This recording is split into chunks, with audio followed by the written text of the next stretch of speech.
Aujourd'hui, dans ce numéro d'African Woman 2.0, nous recevons Danielle Lidegui-Cissé. Ancienne élève de la prestigieuse École nationale d'administration ENA, Danielle est administrateur principal des services financiers. Engagée dans la lutte contre les violences basées sur le genre, elle est aussi la présidente du conseil d'administration de la Fondation Bloom. Son parcours exceptionnel est une véritable source d'inspiration, illustrant l'espoir et la détermination des femmes qui œuvrent pour un changement durable dans nos sociétés.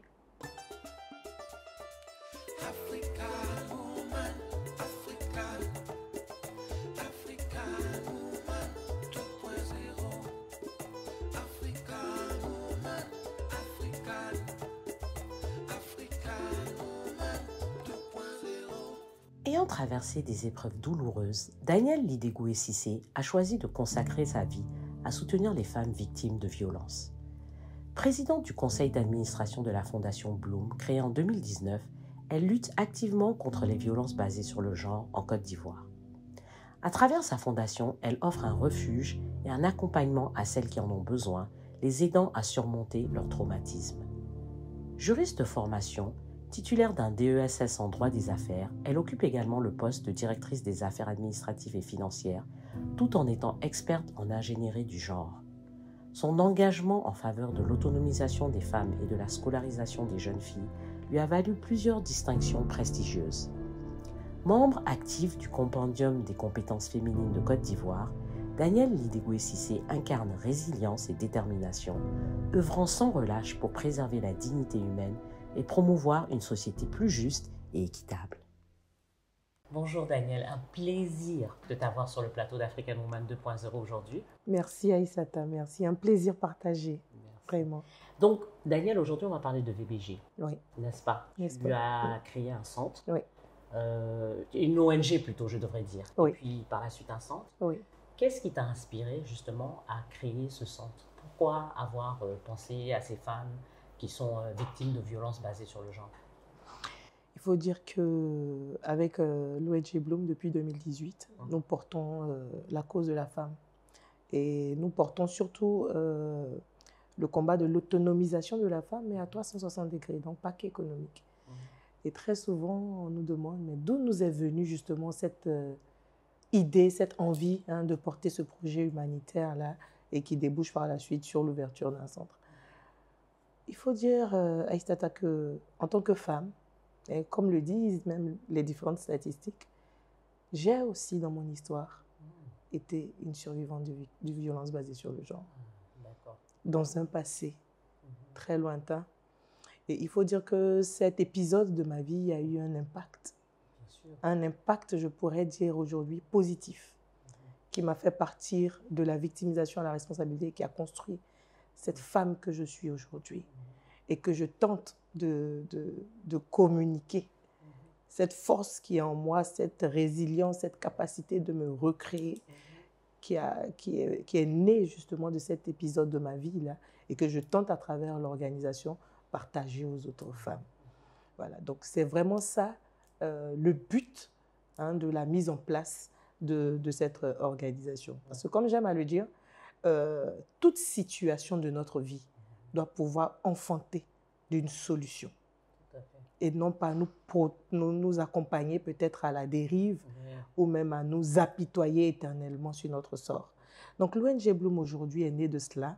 Et par ailleurs, en tant que citoyenne ivoirienne, consciente des différents défis de l'État de Côte d'Ivoire, notamment les différents objectifs de développement durable, j'ai, dans la course, décidé d'offrir aussi une action bénévole, une aide bénévole à l'État pour l'atteinte de ces objectifs-là. Et vu qu'en tant qu'ancienne survivante, c'est vraiment la cause que j'ai voulu porter, la cause de la femme, de l'autonomisation de la femme, mais autonomisation aussi qui ne peut pas aller sans compter avec les limites, donc les violences qui sont faites aux femmes, qui sont l'une des causes majeures de leur manque d'autonomisation. Tout à fait. Voilà. Oui, ça c'est vrai. Parce que quand on est victime, on n'est plus autonome. Oui, absolument. On n'est plus autonome. Absolument. En tout cas, félicitations parce que ça, c'est à louer. Comme tu as dit, pas s'apitoyer sur son sort, effectivement, mais trouver un moyen de sortir. Et quand tu es sorti, pas seulement rester là en train de penser tes plaies, mais aussi penser aux autres Oui. qui ont été victimes, en fait. Qui y sont encore. Oui, Exactement. qui sont encore. Il y en a plein encore. Exactement. D'ailleurs, donc je sais que tu ne manques pas de travail. Tu ne manques surtout pas, j'imagine. Parle-nous un peu Absolument. du centre, justement. Combien de personnes tu reçois? Qu'est-ce que le centre fait? Oui. Il faut dire que dans la lutte contre les violences basées sur le genre, il y a 2 types d'actions à mener. Donc, ce sont des actions de prévention et des actions de prise en charge holistique. Et qui parle de prise en charge holistique parle principalement de tout ce qui est centre qui offre justement cette prise en charge holistique. Donc, depuis 2021, l'ONG Bloom a ouvert le centre de la Renaissance, le refuge de la Renaissance qui est situé justement à Cocody. Et depuis son ouverture, nous pouvons compter plus de 200 femmes accueillies là-bas. Wow. Depuis 2021 jusqu'à aujourd'hui. Chaque jour, on a au minimum 5 à 6 écoutes de femmes. Et nous avons, à la suite de toutes ces années d'expérience-là, pu comptabiliser à l'intérieur de tous ces cas qui nous ont été soumis de véritables exemples de réussite en termes de prise en charge holistique. Oui, des femmes aujourd'hui qui sont totalement reconstruites et qui même sont devenues des bénévoles de l'ONG Bloom et qui participent à ce qu'on a appelé les tables d'écoute, les tables d'échange, un peu dans le style des alcooliques anonymes, qui permettent aujourd'hui à d'autres femmes de pouvoir bénéficier de leurs témoignages, etc. Donc oui, le centre d'accueil offre justement cette prise en charge holistique. Mais il faut dire que, vu la taille du centre, on n'a pas sur le même site toutes les composantes nécessaires à la prise en charge holistique. Oui. Parce que parler de la prise en charge holistique, c'est en un déjà d'offrir l'écoute, ce que notre centre offre déjà à toutes ces femmes-là. Ensuite, il faut pouvoir aussi aider les femmes à se réinsérer dans le tissu social en ayant des activités génératrices de revenus. Mais sur notre centre, par exemple, nous n'avons pas, pour ce qui est d'Abidjan, sur notre espace, nous n'avons pas de centre de formation là. Mais nous aidons quand même avec nos différents partenaires, les différentes survivantes qui passent en transit là, à se réinsérer dans le tissu social ou même à avoir des financements pour monter des activités. Par ailleurs, sur le centre, nous devrions pouvoir avoir ne serait-ce qu'une petite crèche ou même un centre, un établissement primaire, oui, pour les enfants. Oui, tout à fait. Parce que quand les femmes elles sont admises au centre de transit, elles viennent pour la plupart avec des enfants. Donc, pour la petite anecdote, quand nous avons ouvert le centre, nous avons eu les 5 premières survivantes qui y ont été accueillies étaient toutes enceintes. Et donc, à la sortie de leur temps de transit, après avoir accouché, parce qu'on les a toutes gardées sur place jusqu'à l'accouchement, et il faut dire que ça fait 5 bébés aujourd'hui qui portent mon prénom. Oh. Et en général, vous voyez... Donc, vous avez créé toute une colonie de Daniel. Toute une colonie de Daniel, ça et là. Mais par ailleurs, ils sont tous tes bébés, en fait. Tous mes bébés qui viennent me saluer souvent, à qui je rends souvent des visites sporadiques aussi. Hein. Oui, c'est vraiment une œuvre humanitaire, c'est vraiment quelque chose qui appelle l'amour en chacun de nous. Et à côté de cela, il y a aussi des femmes qui viennent avec des enfants en âge d'être scolarisés. Des enfants même qui sont déjà scolarisés dans d'autres communes, hein, que nous devons souvent déposer, aller chercher, etc. Et donc, pour la prise en charge holistique, il aurait été bien peut-être ici qu'on ait un établissement primaire sur place, etc. Donc, c'est vraiment toutes ces composantes-là qu'il faut pour la prise en charge holistique. Mais au mieux, on essaie d'apporter une réponse, déjà d'avoir cette écoute-là, l'hébergement et aussi l'accompagnement psychologique, pédopsychiatrique, mais aussi juridique. Voilà, donc c'est vraiment ces différentes composantes-là qu'offre pour le moment au niveau d'Abidjan, notre refuge de la Renaissance. Oui, parce qu'il faut savoir aussi que, et c'est important quand tu écoutes, oui. Parce qu'il faut savoir que beaucoup de femmes ne partent pas tout de suite, oui. n'est-ce pas? Oui. Elles restent dans le foyer, elles subissent, elles restent, elles viennent peut-être se confier, mais ça prend du temps. J'ai entendu qu'avant qu'une femme puisse quitter, ça prend parfois 7 essais, ou je ne sais pas comment dire, avant qu'elle parte réellement. Oui. Donc elle va partir, mais elle va revenir, elle va partir encore, mais elle va... Donc, c'est important d'avoir vraiment cette écoute, n'est-ce pas? Absolument, absolument. Parce qu'il faut dire que les violences basées sur le genre, de façon, je veux dire, par méconnaissance, souvent on attribue ce type de violence-là à une certaine catégorie de femmes. On se dit, c'est vraiment dans les quartiers précaires, c'est vraiment dans les femmes qui n'ont pas les moyens, etc. Mais ça, c'est vraiment, c'est faux. C'est faux. Aucune couche sociale n'est épargnée par cette violence. Donc, par exemple, on a l'habitude au centre de recevoir des femmes d'une certaine classe sociale qui peut-être n'ont pas tout de suite envie de partir, ou alors ont honte de se confier peut-être à des amis ou même à la famille, etc., qui ont juste besoin d'écoute. Donc, dans la prise en charge des violences basées sur le genre, l'écoute est capitale. Déjà, il faut de l'écoute avant même de pouvoir orienter vers les services compétents ou même proposer une solution qui après reste à la discrétion de la survivante. Donc, nous recevons plusieurs femmes qui, lorsqu'elles viennent me voir, vu que j'ai aussi la casquette de coach matrimonial, j'essaie de les aider au mieux à pouvoir, je veux dire, appréhender leur situation, leurs problèmes, etc. Mais vraiment, je suis contente que tu aies soulevé ce point de dire que ça n'épargne aucune catégorie socio-professionnelle. Exactement. Non seulement socio-professionnelle, mais aussi économique, en fait. Économique. C'est-à-dire que tu peux être pauvre comme riche et être une femme qui est victime de violence. Absolument. Et la violence, ça peut être le viol, ça peut être des coups du mari, ça peut être même économique, ça peut être aussi psychologique, verbal. C'est ça, tout à fait. En général, je dis, quand j'offre des formations, parce que souvent je forme mes propres équipes, je leur dis que pour ce qu'on a eu pour habitude de voir, lorsque les femmes sont d'un niveau social, d'un certain niveau social, la violence change de forme, très souvent. Il y a beaucoup, et là, ça c'est vraiment l'essence de mon combat aujourd'hui, dans les différents types de violences, la violence psychologique et émotionnelle est très peu traitée. Oui, c'est ça. Très peu traitée. Parce que en fait, c'est des coups qu'on voit. Donc, on a l'impression que c'est ça la violence. C'est ça la violence. Alors qu'il y a tellement d'autres. Oui. C'est-à-dire que la dépression, souvent les femmes sont déprimées. C'est la conséquence. Oui, c'est la conséquence de la violence émotionnelle, psychologique, verbale, et même dans nos milieux professionnels. Souvent, avec mon équipe, nous allons faire des formations, des écoutes et de la motivation en entreprise. Mais vous allez voir, aujourd'hui, nous parlons de sous-représentativité des femmes au poste de décision. Mais une femme qui, grâce à son parcours scolaire, son cursus éducatif, a pu s'imposer dans le milieu professionnel et, par exemple, être leader d'équipe en entreprise, a besoin d'avoir un moral, un mindset très stable. Mais une patronne, on dit très souvent, les femmes, elles sont irritables quand elles viennent au bureau, même avec les agents, elles sont méchantes, entre griffes.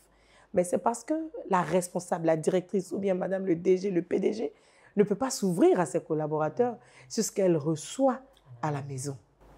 Parce qu'en fait, quand elles sont souvent dans ces postes de responsabilité, ça amène beaucoup de jalousie. Exactement. De voir que la femme, elle arrive à avoir des postes de responsabilité. Il a un peu besoin de la dégrader. Exactement. Oui, là-bas, tu peux faire ça, mais ici tu peux. Voilà. Vous savez, la femme déjà, regardons même l'histoire de la femme. Dans le monde, mais surtout chez nous en Afrique. La femme était érigée au même titre que l'animal. Ah oui, carrément, ça peut choquer. Mais la femme, juste parce qu'elle est née femme, ne représentait absolument rien. Elle n'avait pas de droits. Tous les droits lui étaient réunis. Oui, au fur et à mesure, d'où la naissance du féminisme, pour commencer à revendiquer des droits. Donc, celle-là, qui hier était à ce niveau, elle n'avait le droit à rien. Et surtout dans nos sociétés africaines aussi. Et dans nos sociétés africaines, ça c'est... Ça perpétue beaucoup ça aussi. Mais vous savez, on peut dire que quelque part, ça a été aggravé même avec la colonisation. Parce que quand même, quand on regarde l'histoire, en Europe ou ailleurs, la femme de là-bas, par rapport à celle d'Afrique, avait moins de droits. Oui, tout à fait. Vous voyez? J'allais dire. Ah oui. J'allais dire que même avant, oui, en Afrique, les femmes quand même avaient des postes de royauté, voilà avec des diriger des armées. Des armées, oui. Donc, elle avait plus de droits. Elle avait plus de droits. C'est la colonisation qui est venue lui renier ce minimum là même qu'elle avait déjà. Donc, on s'est vu vraiment transmettre tout ce qui est venu avec la colonisation, c'est-à-dire son bon côté. Bon, je ne sais même pas s'il y a le bon côté, mais vraiment tout ce qui est mauvais. Tout ce qui est mauvais, oui, il n'y a pas de bon côté. Tout ce qui est mauvais est venu et même nous arracher le minimum qu'on avait de bien, le minimum.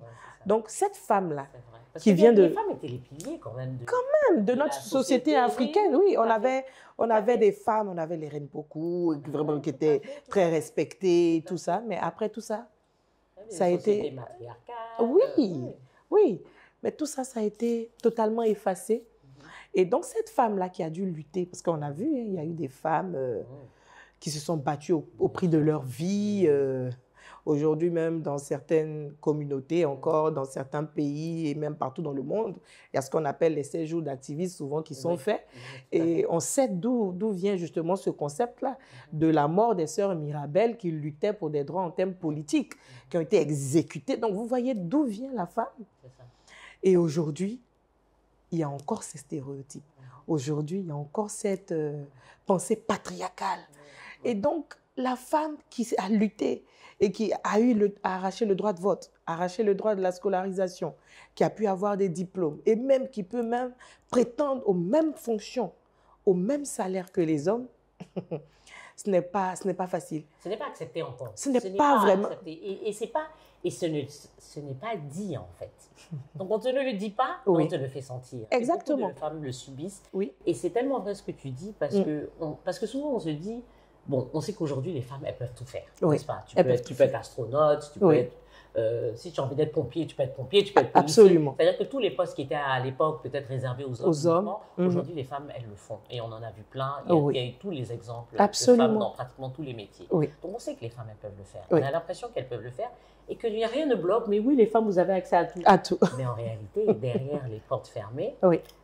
Comme tu dis, et c'est souvent en général, parce que c'est pas, dans le cadre du travail, j'ai l'impression que maintenant de moins en moins, parce qu'on donne les droits à la femme. Oui. Elle peut avoir un poste de responsabilité, mais en fait, par derrière, à la maison, elle n'est pas soutenue. Elle n'est pas soutenue. Et souvent même, j'ai entendu dire, d'ailleurs dans des discussions, que quand il y avait des postes de responsabilité qui se libéraient, on poussait les femmes à postuler, elles ne voulaient pas. Beaucoup ne veulent pas.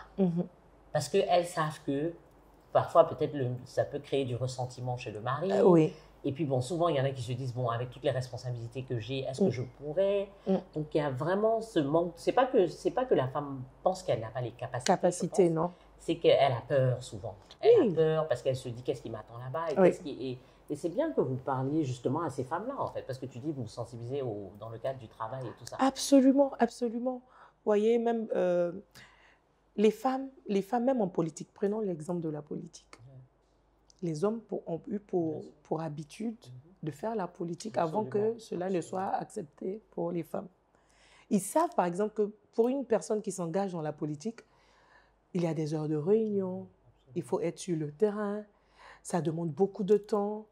Mais l'époux, il n'accepte pas que sa femme participe aux réunions, quand bien même il est au courant que voilà, ce sont des réunions politiques. La femme est encore ramenée à celle-là qui doit tenir le foyer. Donc, c'est cette répartition sociale des rôles. Donc, c'est la femme qui doit être au foyer, mettre au monde des enfants, s'occuper de la maisonnée, s'occuper du mari, faire la cuisine. Et quand bien même elle est intellectuelle, on lui demande de toujours continuer à faire ça. Continuer à faire cela. Mais on le fait. On peut le faire, mais ce que la loi dit, oui, ce que la loi dit, après tous les combats féministes, c'est que l'homme et la femme sont égaux en droit, sont égaux même dans la société. Nos textes, même au niveau de la Côte d'Ivoire, c'est ce qu'on revendique. Oui. Ce qui veut dire quoi, de façon plus claire? Que si la femme est à une réunion politique, l'homme peut faire la cuisine. Il peut s'occuper... Moi, je vais quitter ce plateau. Non, on va te dire non, prends quelqu'un pour faire la cuisine. Ah oui, même si tu n'es pas à la maison. Oui, mais ce qui n'est pas mal non plus. Oui. Au moins, ça, c'est accepté. Voilà, ça, c'est accepté. Mais ça ne... Voilà, mais ils ne veulent même pas. Ils ne considèrent même pas ça. Même si tu... Il y en a qui disent, moi, j'ai eu des cas de femmes qui reçoivent de leur mari, je ne veux manger que ta nourriture. Oui. Eh bien, le mien, il allait mourir de faim. Mais ça, c'est une autre forme, par exemple, de limitation, de rétrogradation des droits de la femme, c'est-à-dire ramener la femme à cet état-là qu'elle a déjà quitté grâce à des luttes acharnées. Voilà, on ne peut pas dire « je ne veux que manger ». C'est une manière voilée de dire à la femme « ton rôle est quand même et toujours à la cuisine ». Exactement. Exactement. Alors qu'ils le font passer pour non, je veux que ta nourriture à toi. Genre, c'est pour te faire On essaie plaisir. d'habiller, on essaie de maquiller, mais après, non. Et ce sont de petites choses qu'on doit pouvoir, avec sagesse. Mais tu sais, j'avais jamais vu ça comme ça en fait. Hein. Ah, mais si, hein. Ah, mais En fait, si. c'est ça. Non, je pensais que bon, il y a des hommes, c'est vrai, qui sont un peu compliqués. Je me suis dit qu'ils sont compliqués, qu'ils veulent vraiment que manger. Mais en fait, en réalité, c'est une manière aussi Oui, d'asservir. oui, parce que oui, on peut le dire. Oui. Si elle a le temps, oui, voilà, oui, si elle a le manger ta nourriture, mais pas que quel que soit alpha, il faut que tu cuisines. Là, c'est vraiment des femmes qui travaillent, qui rentrent à la maison, même si elle rentre à 21h, elle doit préparer. Ah non, ça Moi, ça quand même. Je peux pas. Non, ça c'est quand même dégradant. Ça c'est quand même ne pas reconnaître à la personne femme, est fatiguée. voilà, qu'elle est fatiguée, le droit de se reposer. Ah non. Ah non.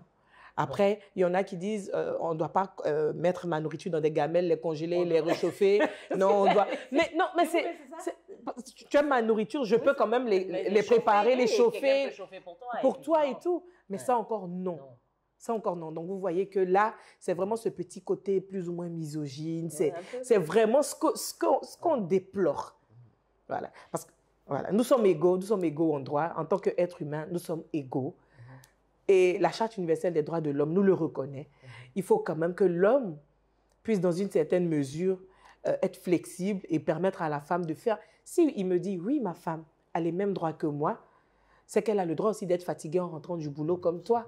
Et que tu peux lui prêter main forte ou, dans le cas contraire, permettre à une tierce personne de pouvoir faire la cuisine. C'est un exemple. Quand on parle de cuisine, on parle de tout mais gestion de maison. Oui, gestion de maison, même des enfants, oui, etc. Absolument. Voilà.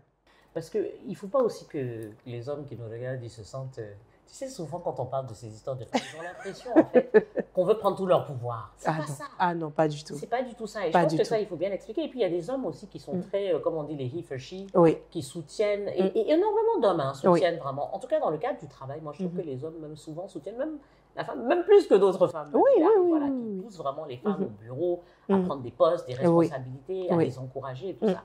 Donc, je pense que c'est un combat qu'on fait ensemble, en réalité. Totalement. C'est pas l'un sans l'autre. Ah, c'est important aussi de le dire. Aujourd'hui, on a développé ce qu'on appelle l'approche genre.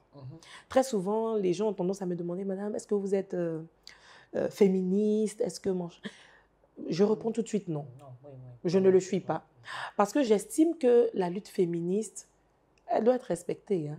Mais je pense qu'elle doit évoluer. Aujourd'hui, on doit plutôt s'inscrire dans la lutte pour l'égalité du genre. Je suis plutôt activiste pour l'égalité du genre. Parce que le féminisme est né de quoi? De l'absence de droit au profit de la femme. Aujourd'hui, on ne peut plus dire que c'est cela le combat. En tout cas, en Côte d'Ivoire, les droits sont écrits.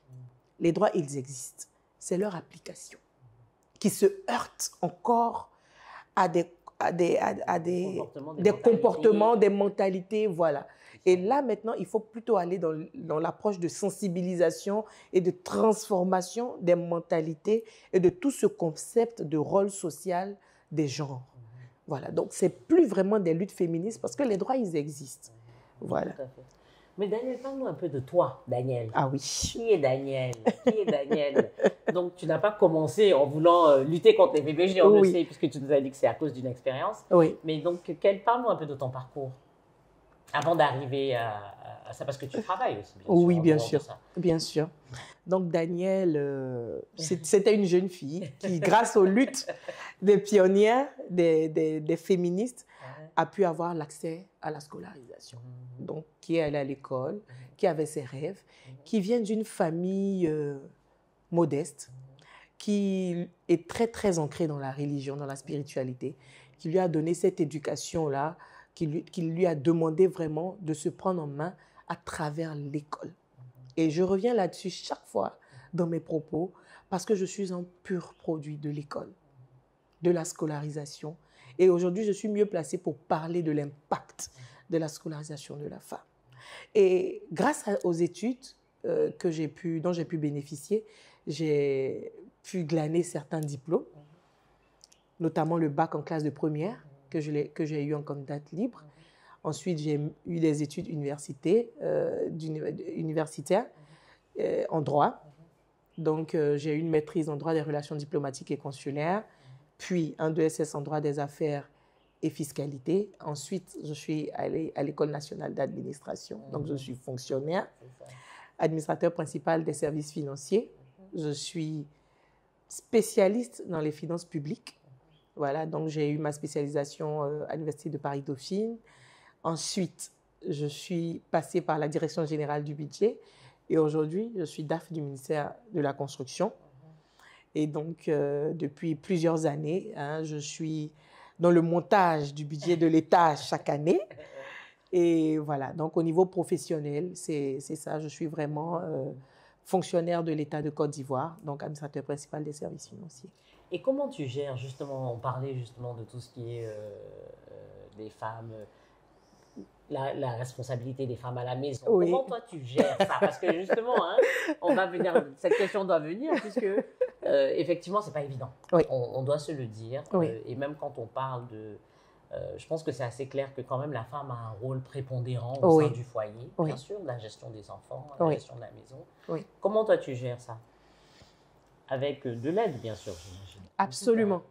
Absolument. Il y a pas de monde à avoir, hein, ah oui, ah oui, oui. On ne peut pas, en tout cas, je ne peux pas m'en passer.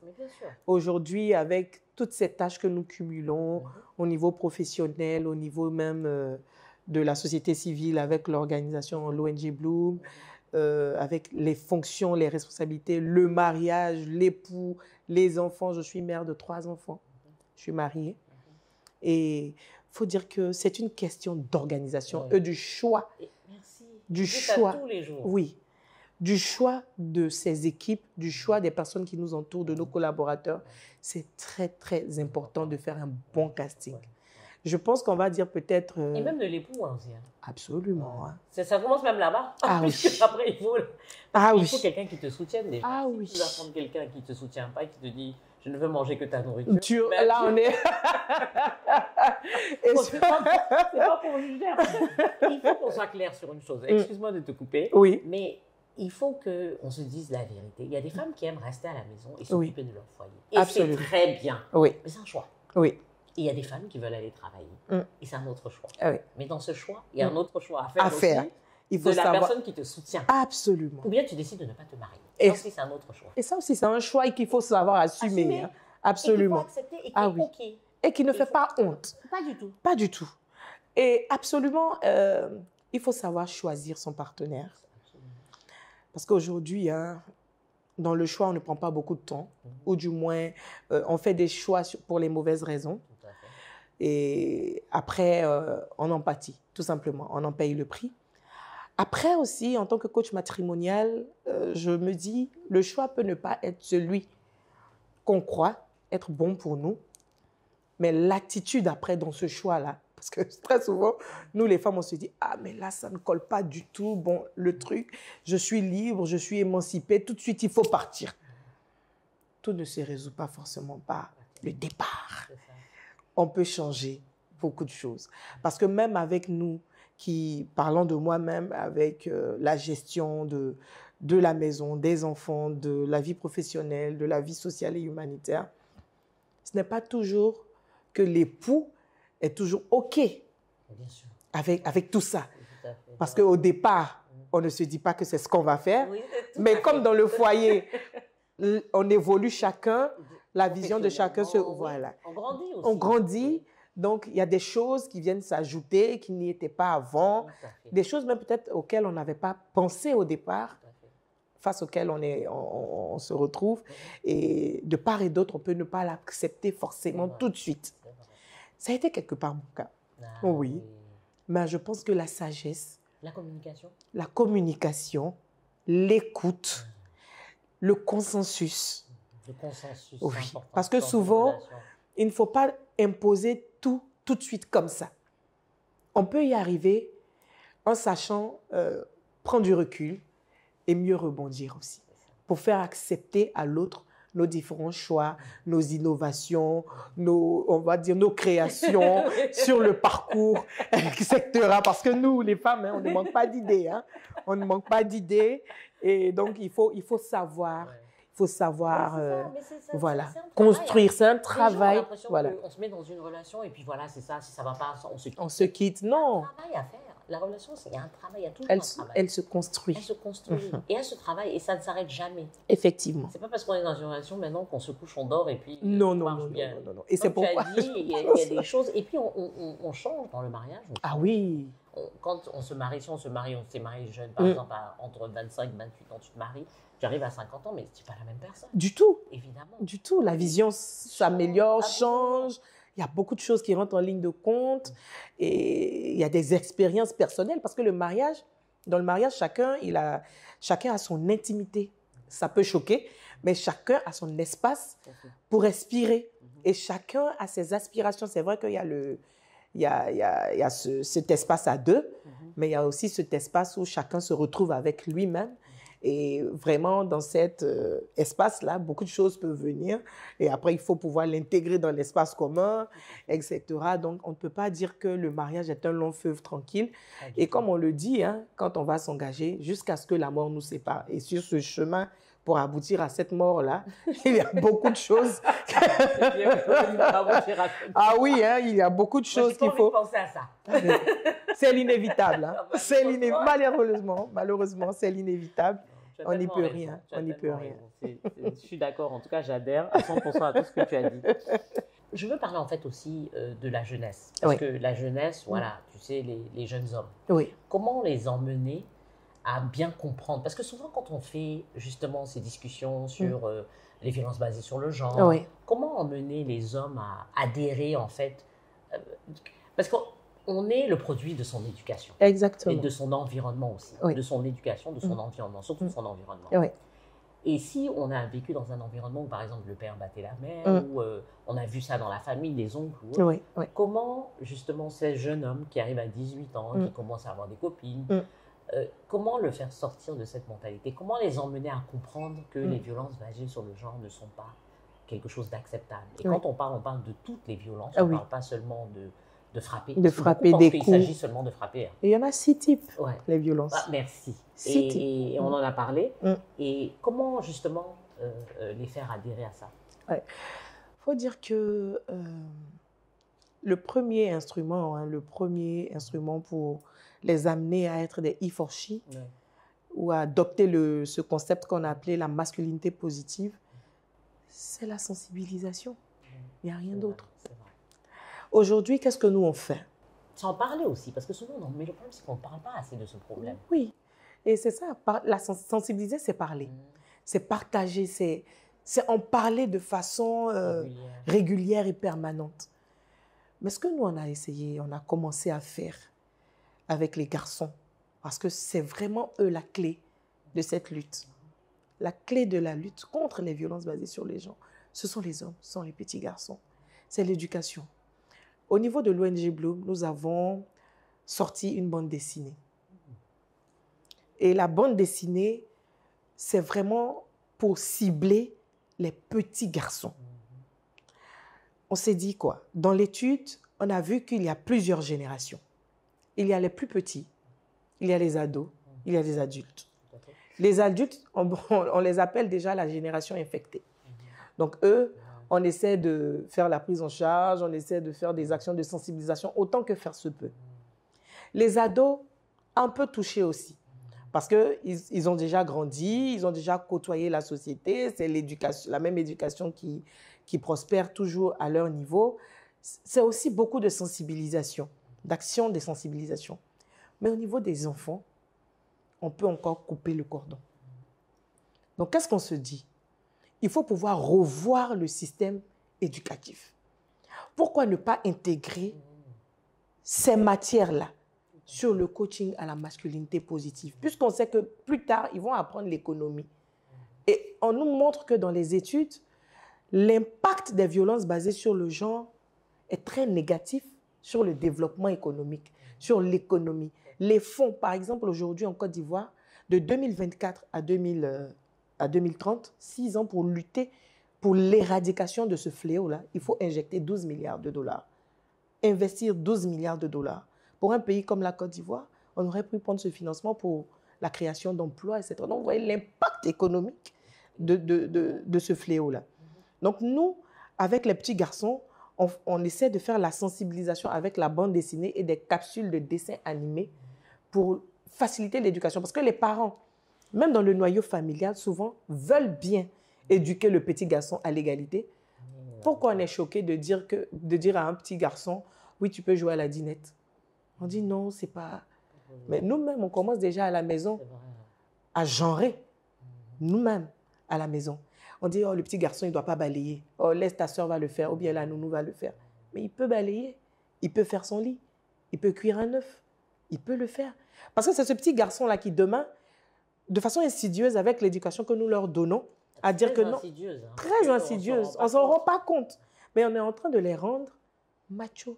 On est en train de genrer l'éducation, de dire que le petit garçon, donc l'homme de demain, il ne doit pas balayer. Donc cet homme-là, on ne doit pas être étonné de l'entendre dire à son épouse, mais je ne peux pas t'aider à faire la vaisselle, à laver la vaisselle ou à balayer, à faire le ménage. Mais puisqu'il est éduqué comme ça, mais il est éduqué même par une mère qui se revendique aussi, qui revendique l'égalité du genre. Mais donc nous-mêmes, nous devons prendre conscience qu'au niveau du noyau familial, au niveau de l'éducation, au niveau de l'école, on doit faire quelque chose. Donc nous, on a déjà commencé à faire des propositions à ce niveau. Mon petit garçon, par exemple, il fait les tâches ménagères. Il a une manière de s'adresser à ses sœurs. Parce que la violence, elle est verbale. Donc, ce n'est pas parce que tu es le garçon qu'il y a un certain comportement que tu dois pouvoir te permettre à l'égard de tes sœurs ou même à l'égard du personnel de maison, etc. Donc, nous-mêmes déjà, il faut pouvoir revoir la manière d'éduquer. Parce que nous éduquons d'une manière le petit garçon et d'une autre la petite fille. C'est parce qu'on nous a éduqués comme ça. Ah, mais on doit sortir. On doit sortir de cela. Ouais, on doit sortir de ce rôle. Ça s'appelle le rôle social. C'est ce qu'on appelle les stéréotypes. C'est ça. Voilà, les stéréotypes et le rôle des genres. Et ça, ce n'est pas bien. Tout déconstruire. Il faut tout déconstruire. Mettre à plat et puis repartir sur de nouvelles bases. Et maintenant, pour l'ado, c'est que la sensibilisation. Parce qu'on n'a rien d'autre. On ne peut rien faire d'autre que de leur en parler, de leur permettre d'être sensibilisés à l'école. Et c'est pourquoi nous félicitons les organisations de la société civile, les ONG, qui souvent vont dans les écoles pour parler aux ados, aux petits garçons, aux filles aussi, vont même dans la rue, souvent même organisent des activités, des panels, des forums de discussion. C'est ce qu'il faut faire pour pouvoir arriver à bout de cette masculinité toxique. En tout cas, félicitations. J'ai vu quelque part que tu avais eu plus de 28 distinctions. Oh, et tu le mérites bien. Parce que merci avec beaucoup. Le travail que tu fais, je pense que merci beaucoup. Les reconnaissances, c'est toujours bien. Hein. On ne fait pas pour les reconnaissances, mais quand on les reçoit, ça fait plaisir et ça pousse à aller plus loin. Ça met encore un petit peu de pression. En tout cas, déjà, oui. Ah oui, ça met la pression aussi. Ça met la pression parce qu'on se dit, ah ben tiens, on voit ce qu'on fait. C'est ça. Donc, il y a des personnes qui quelque part, apprécient ce qu'on fait, nous encouragent à mieux faire et comptent sur nous. Donc, on n'a plus droit à l'erreur, on se met un coup de pression pour aller de mieux en mieux. Ah, ça, c'est surtout ce qu'il ne faut pas faire. Et après, tu vois, Aïssata, prendre la grosse tête, c'est montrer ou du moins démontrer les raisons pour lesquelles on a porté ce combat. Ce sont les mauvaises raisons. Oui. Voilà. Parce qu'il faut le dire, il ne faut pas le nier, qu'il y a des personnes peut-être pour d'autres motifs portent des causes humanitaires. Mais quand on porte ces causes pour les bonnes raisons, surtout quand on a été soi-même un jour dans la peau de cette victime d'aujourd'hui. Ah oui, non, mais moi je dis que c'est toujours une situation qu'on a vécue, quand on fait ce genre d'action, parce qu'il n'y a rien à gagner dans ça. Exactement. Excuse-moi, mais tu ne gagnes pas d'argent quand tu vas sensibiliser. Au contraire. Oui. Au contraire. Et puis souvent, quand tu vois même certaines situations, ça te met toi-même ça te met mal. La souffrance de la femme, la souffrance d'un foyer. Effectivement. Ça ne fait pas plaisir. Du tout. Donc, quand on fait ce genre d'action, en général, on le fait avec le cœur, parce qu'on l'a vécu ou parce qu'il y a une situation dans laquelle on a été confronté, une situation à laquelle on a été confronté qui nous a amené à justement trouver une solution. Effectivement. En tout cas, toutes mes félicitations. Merci. En tout cas, moi, je te soutiens. Parce que je trouve que c'est un combat qui doit être mené. Merci. Vraiment, tu le mènes bien pour le moment. Merci beaucoup. Merci beaucoup. Félicitations. Et donc, on va passer au petit cadeau. C'est pour ça que je t'ai dit que tu allais nous pardonner. Là. Ah oui? Alors, c'est ça, non? Alors, parce qu'on fait, on fait la promotion des entrepreneurs, bien sûr. Sur D'accord. Afrifam, on fait la promotion des entrepreneurs Oui. africains. Oui. Parce qu'on essaye aussi de déconstruire hein, tout ce qui est ce qu'on dit sur les entrepreneurs qui ne travaillent pas bien et tout ça. Maintenant, tout le monde travaille de manière excellente. Absolument. Voilà, donc ça, c'est une jeune béninoise qui fait des bijoux. Wow. Donc, on t'offre, ce sont des boucles d'oreilles. Tu peux ouvrir? Je peux ouvrir? Olaï, Merci. voilà. Merci beaucoup. Merci. Et elle est basée au Bénin, mais elle a un petit stand, je crois, ici à Abidjan, Wow. Abidjan Mall. Waouh. C'est bien travaillé, Magnifique. Bien fait. Ouais. Belle finition, en tout cas. Fait. Oui. Voilà. Et donc, Merci et beaucoup. ça, c'est une Ghanéenne qui Oui. fait des produits pour la peau. Elle fait aussi des senteurs. D'accord. Elle est basée au Ghana. Elle s'appelle Baitalata. Waouh. Tu vois, toujours bien packagé, Quand même, bien hein. fait. Tu ne Oui. saurais pas que... Hein? Que c'est chez nous. Mais oui, mais c'est vraiment de chez nous. Oui, Voilà. oui. Et donc, oui. et je crois qu'il y a Magnifique. aussi un produit, une huile pour la peau. Waouh. Voilà. Très Tu beau m'en diras package. des Hein. nouvelles, ouais. Ah oui. Et des très bons produits Oui. aussi. Hein. Ah oui. Hein. Ah oui, j'ai essayé. Magnifique. J'utilise, donc, Wow. tu vas aimer. Merci Et là, pour beaucoup. finir, quand même, on n'allait pas finir sans avoir une Ivoirienne. Mayaka, c'est une dame qui fait des senteurs. Des senteurs. Voilà. Oh là Ça là, va faire, magnifique. Ça sera pour la maison, Maison. pour le bureau. Ah pour ouais, le Bissap budget. Orangement quand même, Voilà. hein, avec des produits locaux. C'est ça. Merci. Magnifique. Voilà. Merci beaucoup, Daniel. Merci Aïssata. Merci à tous et à toutes. À très bientôt pour la prochaine émission d'African Woman 2.0. Et avant de nous quitter, n'oubliez pas de vous abonner à notre chaîne YouTube de Afrifam. Merci et à très bientôt. African woman.